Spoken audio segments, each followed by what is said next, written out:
305 305 છે.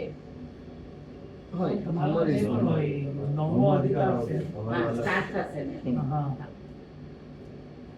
ઓમ નમઃ સત્ય ઓમ નમઃ ઓમ મંગલમય મંગલકરં ગીતરાગવિજ્ઞાન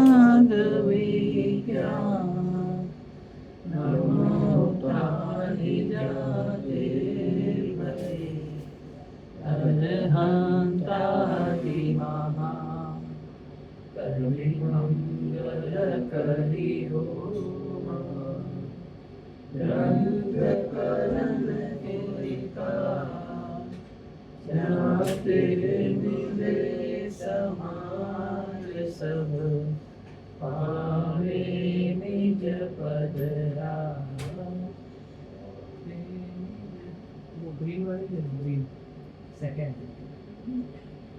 नौवा अधिकारी 8 अधिकारों तक की चर्चा हमारी पूरी हो गई है और 9वें अधिकार से विषय हम लोगों को प्रारंभ करना है, जिसमें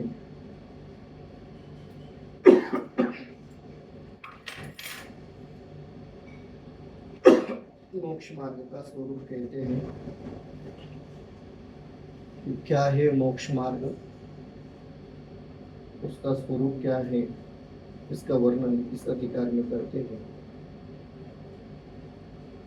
कहते हैं शिव उपाय करते प्रथम कारण मंगल रूप विघ्न विनाशक सुख कर नमो शुद्ध शिव को. शिव उपाय करते प्रथम में प्रथम हम लोग शिव अर्थात मोक्ष का उपाय करते हैं. कारण मंगल रूप, उस मोक्ष के उपाय का जो मार्ग है वो मंगल रूप है. विघ्न विनाशक, और विघ्नों का विनाश करने वाला है.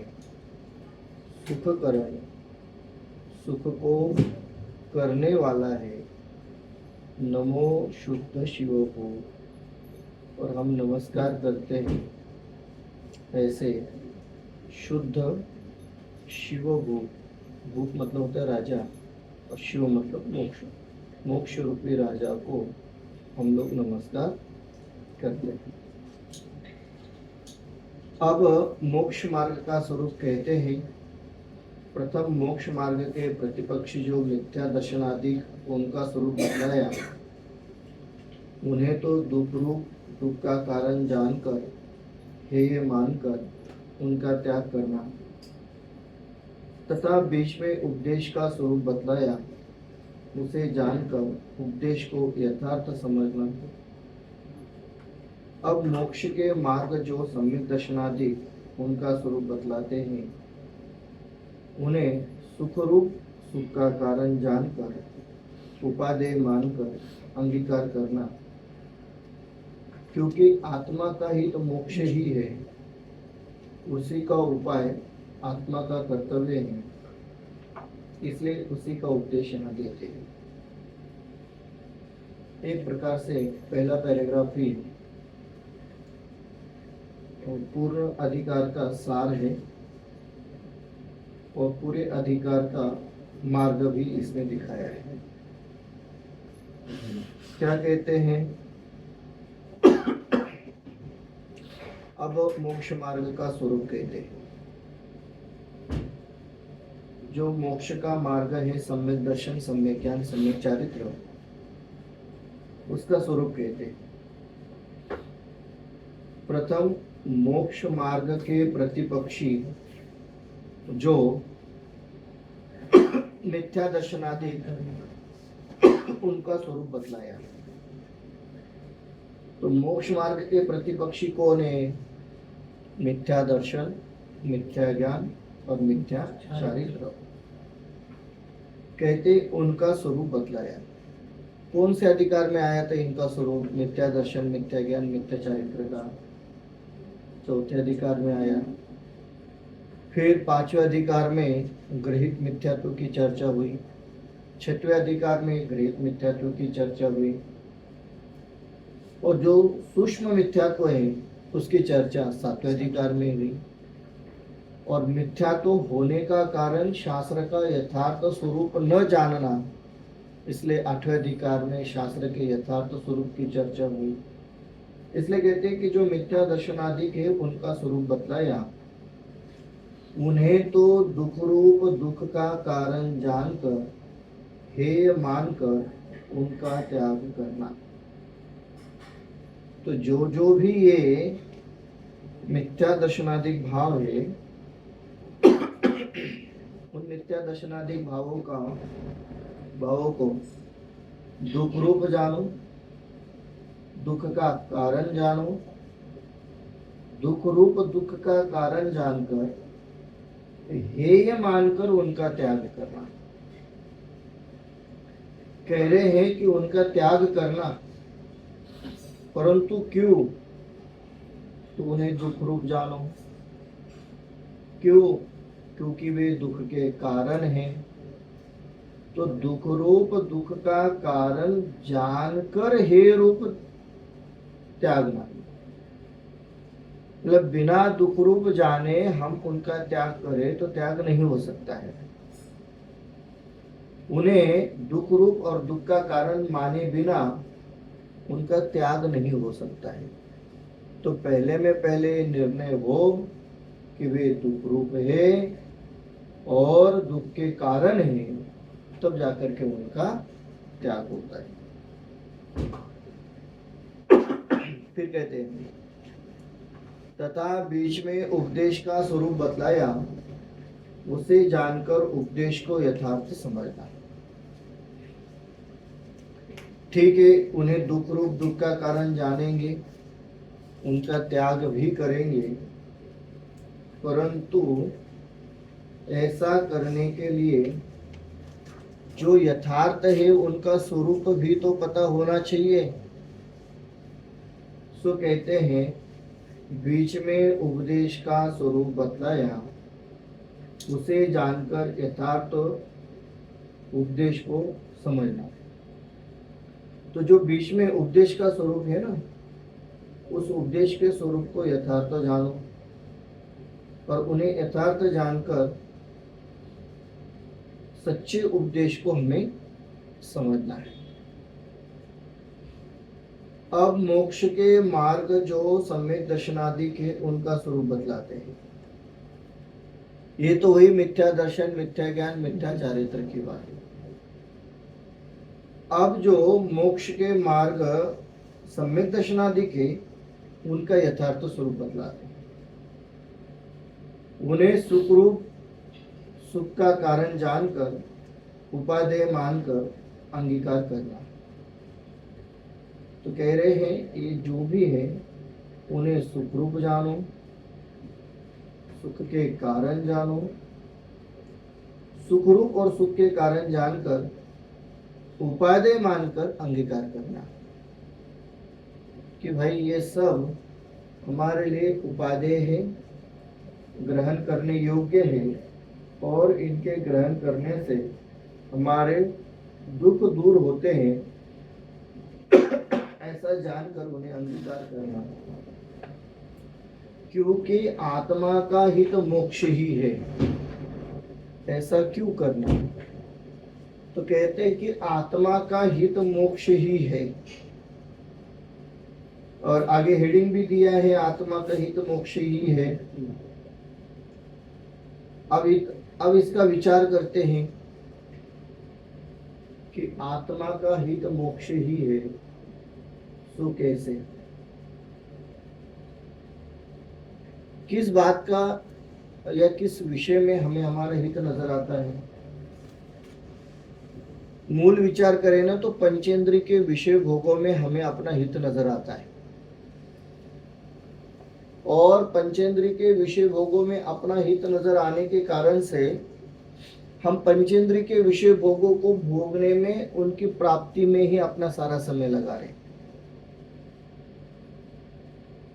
और दिन भर में जितना भी हम जो भी काम करते हैं उन सब का यदि सार विचार करें तो यही नजर आता है कि हमें पंचेंद्रिय में ही हित भाषित हो रहा है।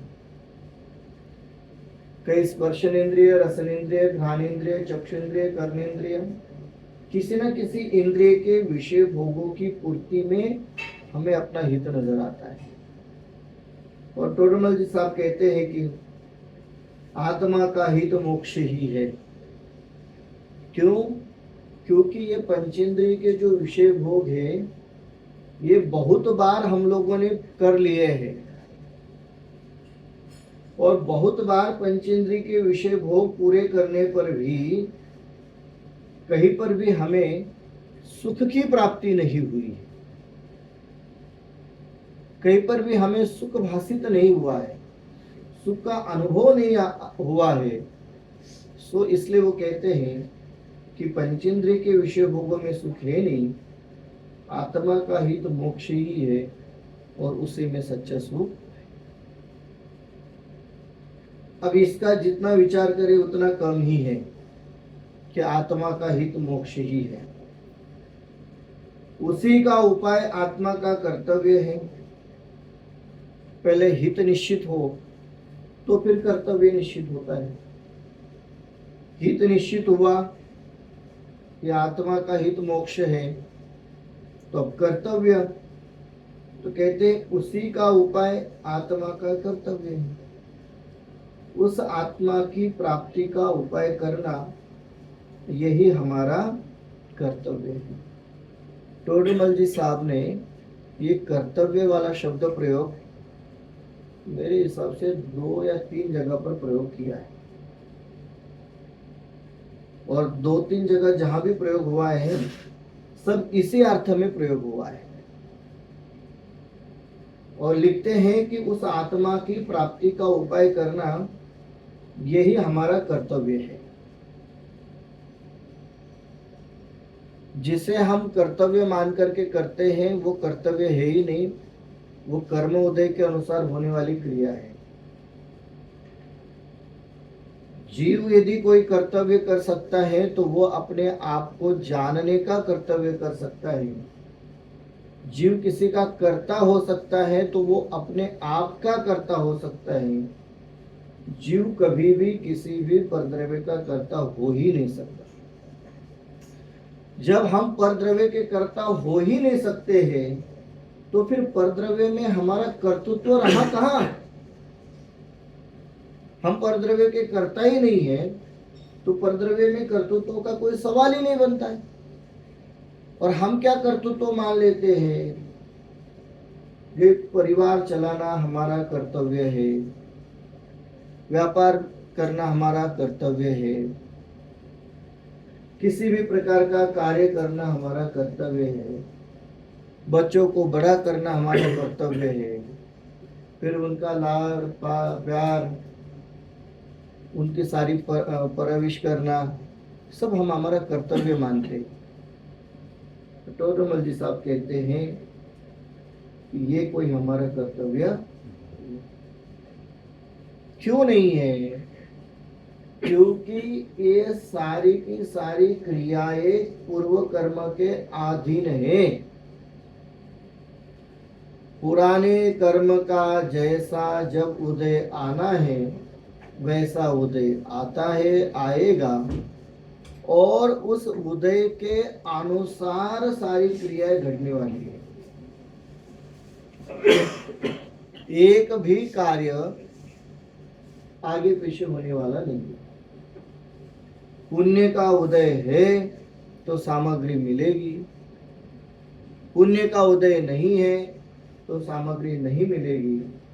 इसलिए परद्रव्यों को जुटाना हमारा कर्तव्य नहीं है। परद्रव्य के प्रति ज्ञाता दृष्टा रहना ये हमारा कर्तव्य है। सो हम उस कर्तव्य को भूलकर, सच्चे कर्तव्य को भूलकर मिथ्या कर्तव्य में या मिथ्या कर्तव्य में उलझे हैं। इसलिए टोडरमल जी साहब ने यहाँ पर याद दिलाया कि भाई आत्मा का ही तो मोक्ष ही है और उसी का उपाय आत्मा का कर्तव्य है। इसलिए उसी का उपदेश यहाँ देते हैं और कह भी रहे हैं कि देखिए जो हित है वही हमारा कर्तव्य है और जो हित कर्तव्य है हम उसी का उपदेश देते हैं, अन्य कोई उपदेश हम यहाँ देते नहीं। कितना स्पष्टता है इसमें, कोई प्रकार की उलझन वाली बात इसमें नहीं है कि आप ये काम करो तो आपका ये भला होगा, ये भगवान की पूजा करो तो ये होगा, ये तंत्र मंत्र विद्या करो भला होगा, ऐसा कुछ नहीं। या आप हमारे पास आ जाओ, हमारे शिष्य बनो तो आपका भला होगा, ऐसा कुछ नहीं है।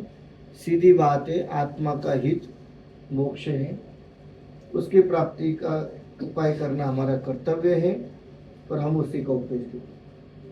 मतलब आत्मा प्राप्ति के अलावा और कोई दूसरा उपदेश हम देते ही नहीं है, क्योंकि दूसरा कोई उपदेश हो ही नहीं सकता है। सच्चे अर्थों में उपदेश तो उसका नाम है जो जीव के लिए कल्याणकारी हो, वो उपदेश ही उपदेश होता है। लोक व्यवहार का, संसार का जो भी उपदेश होता है वो कोई उपदेश नहीं है, वो तो दुख का कारण है, वो संसार परिभ्रमण का कारण है। इसलिए कहते हैं कि जो मोक्ष का कारण है हम उसी का यहाँ उपदेश देते हैं। अब क्या उपदेश देते हैं देखिए, ये उपदेश देने वाली भाषा भी टोडरमल जी ने फर्स्ट टाइम यूज की है यहाँ पर, कर्तृत्व वाली, उपदेश देता हो इस प्रकार की। अन्य जगह पर ऐसी भाषा प्रयोग नहीं करते, अन्य जगह प्रयोग करते हम विचार करते हैं, यहाँ कह रहे उपदेश देते। क्यों? क्योंकि यहाँ सीधी बात हो रही है, यहाँ घुमा फिर करके कोई चर्चा नहीं हो रही, यहाँ व्यवहार की मुख्यता से चर्चा नहीं हो रही है, यहाँ सीधे आत्मा की बात हो रही है, इसलिए यहाँ उसका उपदेश देते हैं। आत्मा का हित मोक्ष ही है, वहाँ आत्मा का हित मोक्ष ही है, अन्य नहीं, ऐसा निश्चय किस प्रकार होता है सो कहते हैं। मतलब कोई शिष्य प्रश्न करे उसके पहले ही टोडरमल जी साहब उसका जवाब दे रहे हैं। हो सकता है किसी शिष्य के मन में प्रश्न आवे कि भाई साहब आपके लिए तो आत्मा का हित मोक्ष है, मेरे लिए तो ऐसा नहीं है, मेरे लिए तो हित है पंचेंद्रिय के विषय भोग, तो आपको कैसे लग रहा है कि आत्मा का हित मोक्ष है? सो उसे समझा रहे हैं कि आत्मा का हित मोक्ष ही है, अन्य नहीं, ऐसा निश्चय किस प्रकार होता है सो कहते हैं। तो ऐसा निश्चय कैसे होगा उसका विचार करते हैं। आत्मा के नाना प्रकार गुण पर्याय अवस्थाएं पाई जाती है, उनमें अन्य तो कोई अवस्था हो, आत्मा का कुछ बिगाड़ सुधार नहीं है। एक दुख सुख अवस्था से बिगाड़ सुधार है, यहाँ कुछ हेतु दृष्टांत नहीं चाहिए, प्रत्यक्ष ऐसा ही प्रतिभासित होता है। क्या लिखते हैं? आत्मा के नाना प्रकार गुण पर्याय रूप अवस्थाएं पाई जाती है। कि जो आत्मा है उसके नाना प्रकार के गुण और पर्याय रूप अवस्था पाई जाती है। तो नाना प्रकार की गुण पर्याय रूप अवस्था मतलब गुण रूप अवस्था भी और पर्याय रूप अवस्था भी। अब गुण रूप अवस्था में हम कहेंगे ज्ञान दर्शन सुख चारित्र, ये सारे हमारे अनंत गुण है। 6 सामान्य गुण है, विशेष गुण है। सामान्य गुण और विशेष गुणों की भी अलग अलग रूप से अवस्थाएं पाई जाती है। ये तो हुई गुण रूप अवस्था। पर्याय रूप अवस्था क्या होती है? पर्याय रूप अवस्था पर्याय कितने प्रकार की होती है? द्रव्य पर्याय, गुण पर्याय। द्रव्य पर्याय में भी 2 प्रकार, स्वभाव द्रव्य पर्याय, विभाव द्रव्य पर्याय। गुण पर्याय में भी 2 प्रकार, स्वभाव गुण पर्याय और विभाव गुण पर्याय। ठीक है, तो ऐसे पर्याय रूप अवस्था। पर्याय, द्रव्य पर्याय, गुण पर्याय, इसका अर्थ तो समझ में आ रहा है? पता है आपको? द्रव्य पर्याय गुण पर्याय तो लघुजन सिद्धांत प्रवेशिका में बहुत अच्छे से लिया है।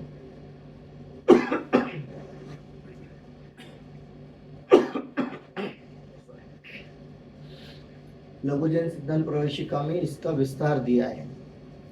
और एक अन्ना जी के लघुजन सिद्धांत प्रवेशिका जैसी छोटी सी बुक है क्वेश्चन आंसर की, आई थिंक जिन धर्म प्रवेशिका ऐसा कुछ उसका नाम, मैं नाम भूल रहा हूँ, उसमें भी इसका विस्तार लिया है। बहुत पहले ये विषय लिया था हम लोगों ने गुण पर्याय वाला, ये क्लास में लिया था, आपके घर पर भी लिया था। हाँ, यहाँ कुशल टावर में रहते थे तो आपकी बात है। देखिए गुण पर्याय में और द्रव्य पर्याय में प्रदेशत्व गुण के कार्य से जो पर्याय बनती है वो द्रव्य पर्याय होती है प्रदेशत्व गुण के निमित्त से, और प्रदेशत्व गुण को छोड़ करके बाकी गुणों का जो कार्य है उसे गुण पर्याय कहते हैं। प्रदेशत्व गुण पता है? प्रदेशत्व गुण, हाँ, जिस गुण के कारण से द्रव्य का कोई ना कोई आकार अवश्य होता है उसे कहते हैं प्रदेशत्व। अब प्रदेशत्व गुण के कारण से दो प्रकार की पर्याय बन रही है, एक स्वभाव और एक विभाव। ये पूरे बॉडी में, ये जो पूरी बॉडी दिख रही है इसे हम लोग जीव कहते हैं। तो इसे जीव कहना ये तो है हमारी विभाव द्रव्य पर्याय। विभाव द्रव्य पर्याय क्यों कह रहे हैं? क्योंकि इसमें आत्मा का भी आकार है और पुद्गल का भी आकार है।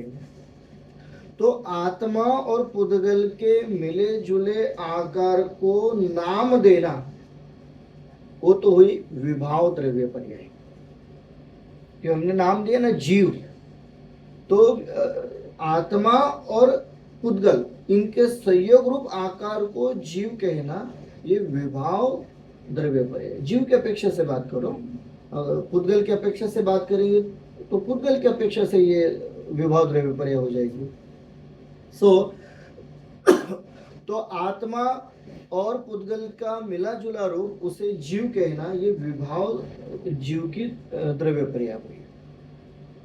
और इसे मात्र पुद्गल का आकार कहना ये पुद्गल की अपेक्षा से स्वभाव द्रव्य पर्याय, और इसमें रहने वाले आत्मा का आकार है ऐसा कहना ये आत्मा की अपेक्षा से स्वभाव द्रव्य पर्याय। थोड़ा सिंपल करता हूं, आत्म प्रदेशों का आकार ये आत्मा की स्वभाव द्रव्य पर्याय, और पुद्गल और आत्मा का मिला जुला जो रूप रहेगा वो आत्मा की विभाव द्रव्य पर्याय। ठीक है, ये तो हुई द्रव्य पर्याय की बात। और सीधी सीधी बात है, आकार वाली बात हो गई है। आकार वाली बात में तो हम लोग बहुत स्पष्टता से समझ पाते हैं, दो द्रव्य का भिन्न भिन्न आकार है।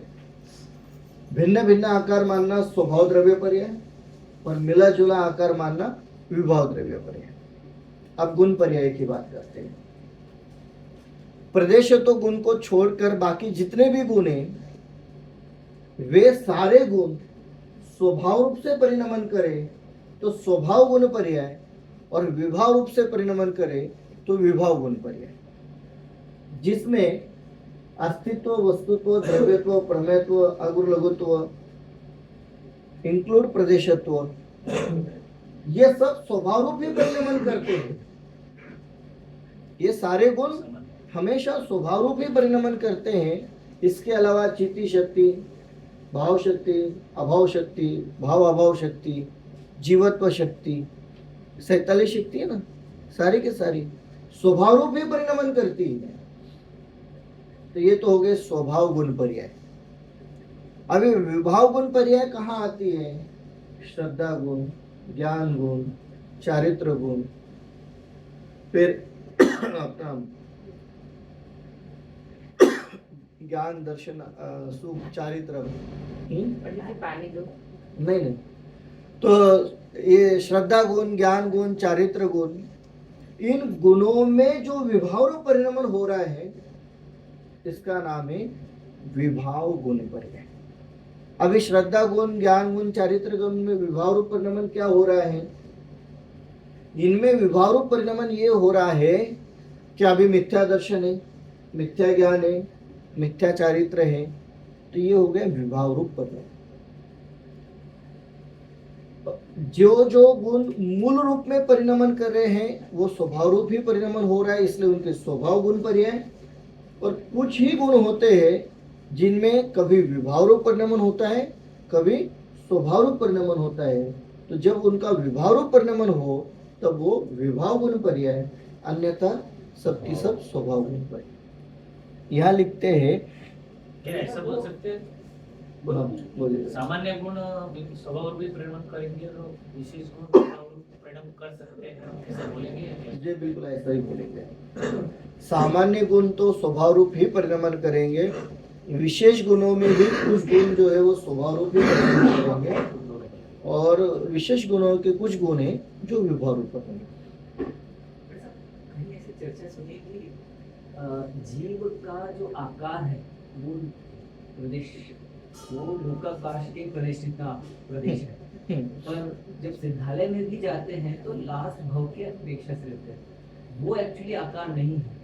तो वो भी क्या दोष कहने में आता है, पर्याय का ऐसा कुछ कहने में आता है? नहीं जी, आपका प्रश्न ऐसा है, जीव का आकार कैसा, तो कहते हैं लोकाकाश प्रमाण, ठीक।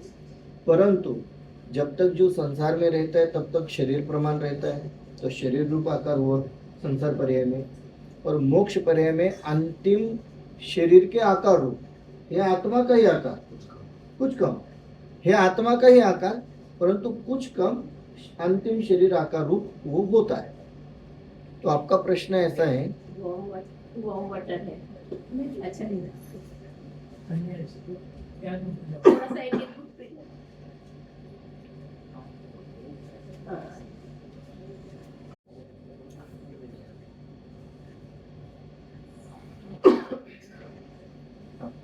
तो इसमें हम लोग विचार कर रहे थे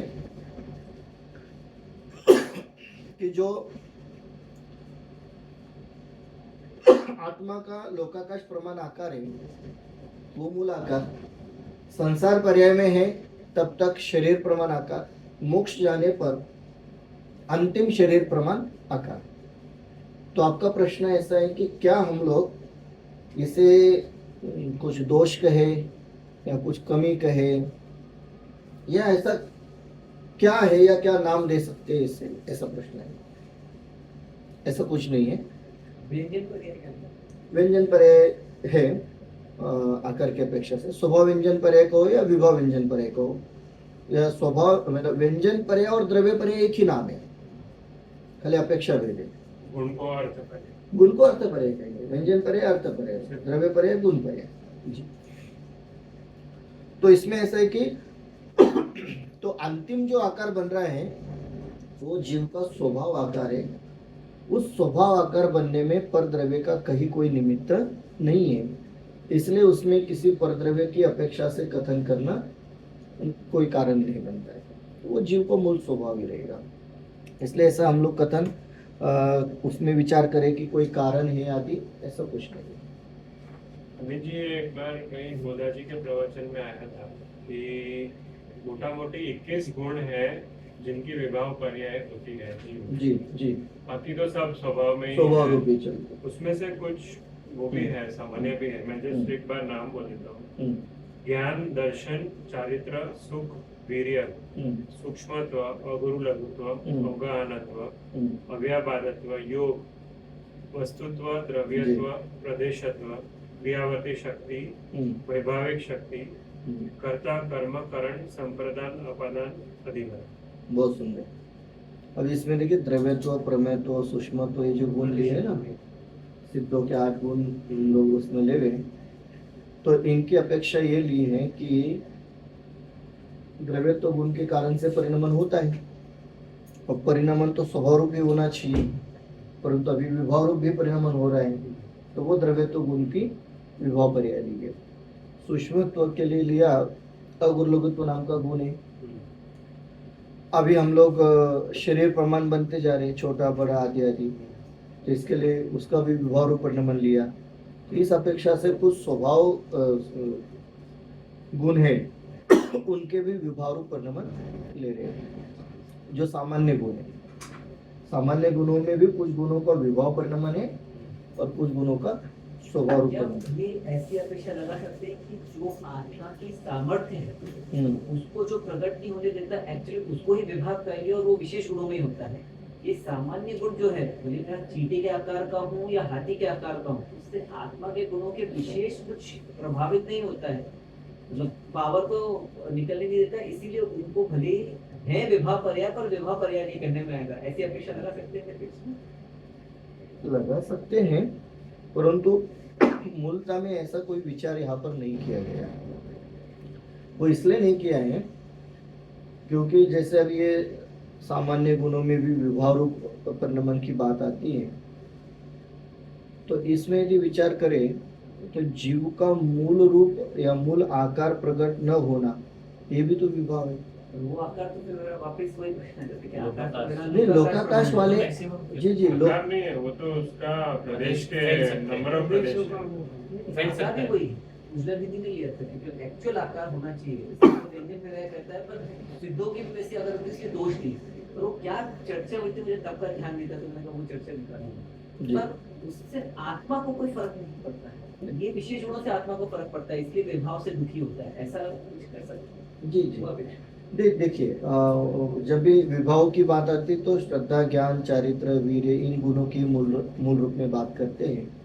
वो इसलिए कहते हैं क्योंकि इन गुणों से जो विभाव परिणमन हो रहा है उसमें जीव को दुख का अनुभव हो रहा है, संसार परिभ्रमण हो रहा है और संसार परिभ्रमण का अनुभव हो रहा है, सो इसलिए इनको विभाव में मुख्यता में लेते हैं और बाकी गुणों को एक गौण कर देते हैं उस समय पे। ठीक, तो इस प्रकार से हमारी चर्चा चल रही है मूल में ही कि गुण और पर्याय, आत्मा के नाना प्रकार गुण पर्याय रूप अवस्थाएं पाई जाती है, कि नाना प्रकार से गुण और पर्याय रूप अवस्था होती है। अभी गुण वाले अवस्थाएं देखी, पर्याय वाली अवस्था देखी है, उनमें अन्य तो कोई अवस्था हो, आत्मा का कुछ बिगाड़ सुधार नहीं है, एक दुख सुख रूप अवस्था से बिगाड़ सुधार है। वो कह रहे हैं कि आत्मा की कितनी भी अवस्थाएं हो, कैसी भी हो, तो उसमें तो कोई फर्क नहीं पड़ता है, ठीक है ना, जो भी हो उससे क्या हो जाएगा। भाई कैसे शब्द प्रयोग करें, उनमें अन्य तो कोई अवस्था हो, आत्मा का कुछ बिगाड़ सुधार नहीं है, मतलब अन्य कोई भी अवस्था बने उससे कोई फर्क पड़ना नहीं है। एक दुख सुख रूप अवस्था से बिगाड़ सुधार है, जहां जीव को दुख और सुख रूप परिणमन भाषित हो रहा है बस उसी से बिगाड़ सुधार है। और वो कह रहे हैं ये दुख सुख नहीं हो तो अवस्था कोई भी हो, कोई फर्क पड़ने वाला नहीं। यदि हम लोग इसका विचार करें, दुख सुख तो क्या है, सुख स्वभाव है, सुख स्वभाव है। अब सुख स्वभाव रूप पर रहना इसमें हम लोग दुख की अपेक्षा से सुधार कहेंगे। इसमें जो लिख रहे हैं ना कि भाई बिगाड़ सुधार है, तो सुधार दुख की अपेक्षा से कहेंगे, बिगाड़ की अपेक्षा से सुधार। मूल रूप रहने में कोई सुधार ही नहीं है, वो तो है ही ऐसा। तो इसके लिए हम लोग विचार करें तो मूल में बात इतनी हो रही है, दुख न होना, बस यही तो बिगाड़, दुख होना बिगाड़ है, दुख न होना सुधार है। तो कह रहे हैं कि जहां जहां जीव को दुख का आभास हो, दुख रूप अनुभव हो, बस वही उसकी बिगाड़ अवस्था है, और वो न हो तो वो फिर सुधार अवस्था है। अन्य बाह्य कोई भी अवस्था हो उससे कोई फर्क नहीं पड़ना है। जैसे भरत जी घर में वैरागी, तो वो सिंहासन पर बैठ करके भी सुधारूप अवस्था में है। वही सम्यक दृष्टि, पंचम गुणस्थानवर्ती, वृत्ति श्रावक, वो भी सुधार अवस्था में है। नारकी सुधारूप अवस्था में सम्यक दृष्टि है। तो सुधारूप अवस्था का विचार करें तो मुनिराज है, पंच परमेष्टि है, आर्यंत है, सिद्ध है। यह कहना क्या चाह रहे हैं कि भाई यदि दुख रूप अवस्था नहीं है ना, तो सारी अवस्था सुधार रूप है और सारी अवस्था एक जैसी ही है। बाह्य में देखने में तो क्या नजर आएगा, नारकी है, तिरंच है, मनुष्य है, देव है, अर्यंत है, सिद्ध है, मुनिराज है, वो कह रहे ये तो बाह्य अवस्था है, इससे क्या होना है। मूल स्वभाव रूप यदि अवस्था है तो सुधार ही सुधार है, और यदि मूल स्वभाव रूप अवस्था नहीं है तो फिर बिगाड़ है। तो हमें मूल स्वभाव रूप अवस्था रूप परिणमन करना है। इसलिए कह रहे हैं एक दुख सुख अवस्था से बिगाड़ सुधारे, यहां कुछ हेतु दृष्टांत नहीं चाहिए। और टोडरमल जी कहते हैं अब ये जो सुधार और बिगाड़ वाली बात है, इसके लिए क्या अलग से हेतु दृष्टांत दे। हेतु मतलब कारण, प्रयोजन। हाँ प्रयोजन, कारण, और दृष्टांत के लिए क्या एग्जाम्पल देवे, वो तो अनुभूति ही है।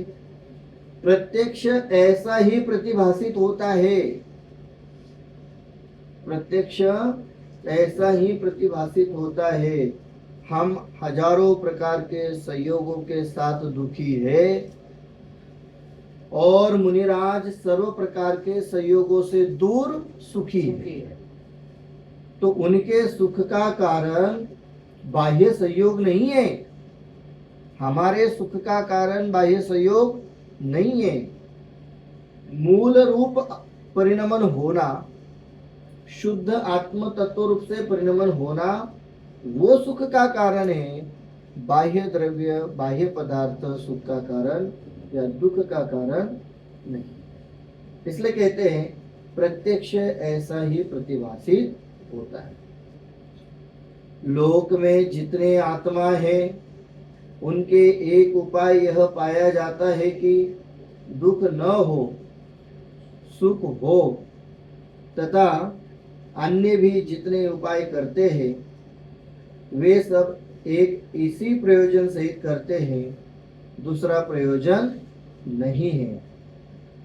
जिनके निमित्त से दुख होता जाने उनको दूर करने का उपाय करते हैं, और जिनके निमित्त से सुख होता जाने उनके होने का उपाय करते हैं। क्या कहते हैं, लोक में जितने आत्मा है, ये इसमें जो इस पैराग्राफ में जो बात कह रहे हैं, इससे मिलती जुलती बात किसी और ग्रंथ में आई है क्या, याद आ रहा है? छड़ाला ग्रंथ की पहली डाल का है ना चंदा, जय त्रिभुवन में जीव आनंद सुख चाहे दुख दे सैवन, वो वाली बात है। तो लोक में जितने आत्मा है उनके एक उपाय यह पाया जाता है कि दुख न हो। और यदि शांति से विचार करें तो दुनिया में जितने भी जीव दिखाई दे रहे हैं ना, सब यही कहे दुख को दूरी करने का उपाय करें। और कर क्या रहे, हम लोग बैठे तो दुख को दूर करने के लिए, और चलना शुरू करेंगे तो भी दुख को दूर करने के लिए। तो जितने भी जीव है वो उन सबका एक ही उपाय पाया जाता है, दुख न हो, सुख हो। दुख को दूर करना चाहते हैं, सुख को प्राप्त करना चाहते हैं। तथा अन्य भी जितने उपाय करते हैं वे सब एक इसी प्रयोजन सहित करते हैं। सबका प्रयोजन निश्चित है, सुख प्राप्ति, और उस सुख प्राप्ति के लिए ही सारे कार्य करते हैं, दूसरा प्रयोजन नहीं है। अब इसमें क्या विचार करें, जैसे लिखा ना टोडरमल जी साहब ने, यहाँ कुछ हेतु दृष्टांत नहीं चाहिए। बस वही वाली बात है कि लोक में जितने भी जीव है वो जो भी कार्य कर रहे हैं दुख को दूर करने के लिए ही तो कर रहे हैं, सुख प्राप्ति के लिए कर रहे हैं। ये बात अलग है कि वो जो उपाय कर रहे हैं उससे दुख दूर होता है या नहीं, या जिसे वो सुख मान करके पाना चाहते हैं वो सुख है या नहीं, वो अलग विषय हुआ। परंतु सबका प्रयोजन तो एक ही है दुख न हो और सुख हो। जिनके निमित्त से दुख होता जाने उनको दूर करने का उपाय करते हैं। ये बात निश्चित है। जिस कारण से भी ऐसा भाषित होता है कि भाई ये दुख के कारण है, उन सारे उपायों को दूर करते हैं। और जिनके निमित्त से सुख होता जाने उनके होने का उपाय करते हैं। तो जिन जिन संयोगों से उन्हें ऐसा लगता है कि भाई ये हमें सुख के कारण बनते हैं, तो उन्हें होने का उपाय करते हैं, और जिन कारणों से दुख होता जाने उन्हें दूर करते हैं। भले ये अनुभूत विषय है सबके, इसके लिए हम आगे बढ़ते हैं। तथा संकोच विस्तार आदि अवस्थाएं भी आत्मा की ही होती है। वह अनेक परद्रव्यों का भी सहयोग मिलता है, परंतु जिनसे सुख दुख होता न जाने उनके दूर करने का वो होने का कुछ भी उपाय कोई नहीं करता। क्या कहते हैं? तथा संकोच विस्तार आदि अवस्थाएं भी आत्मा की होती है। संकोच विस्तार, छोटे शरीर में गया तो संकोच होगा, बड़े शरीर में गए तो हाँ बिल्कुल, बड़े शरीर में गए तो विस्तार होता है। तो कहते हैं ये भी एक प्रकार की आत्मा की अवस्था होती है। वह अनेक परद्रव्यों का भी सहयोग मिलता है। बहुत प्रकार के परद्रव्य हैं, उनका भी सहयोग मिलता रहता है, परंतु जिनसे सुख दुख होता न जाने उनके दूर करने का, वो होने का कुछ भी उपाय कोई नहीं करता। जिस सहयोग से हमें ना सुख लग रहा है ना दुख लग रहा है, हम उनके प्रति कोई उपाय नहीं करते। जैसे कि रास्ते से चल रहे हैं और कोई गाड़ी हमारे पास से निकल गई, यदि वो गाड़ी बराबर से पास हो गई है तो हमें कोई विकल्प ही नहीं आता है। यदि वो गाड़ी हमें टच होकर के जा रही है तब हमें विकल्प आता है कि हम उसे दूर करें, या फिर वो गाड़ी हमें एक जगह से दूसरी जगह ले जाने में मदद करने वाली है तो हमें लगता है कि हम उस गाड़ी को रोकें। तो गाड़ी के साथ हम अपना संबंध कब बनाते हैं? जब उससे हमें सुख भाषित हो या दुख भाषित हो, अन्यथा तो हमारे लिए वो है या नहीं है बराबर है, कोई फर्क पड़ना नहीं है। सो इसलिए कहते हैं जिनसे सुख दुख होता न जाने उनके दूर करने का, वो होने का कुछ भी उपाय कोई नहीं करता। ये स्वभाव है जीव का कि जहाँ सुख भाषित हो जीव वही कार्य करेगा, जहाँ सुख भाषित नहीं होता है वो कार्य नहीं करता है। दुख भाषित हो रहा है, दुख को दूर करने का उपाय करता है, और यदि दुख भाषित नहीं होता है तो फिर जीव कोई उपाय नहीं करता है।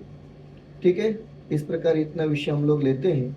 अब अगले इसमें इसका विस्तार है, उसकी चर्चा हम फिर करेंगे।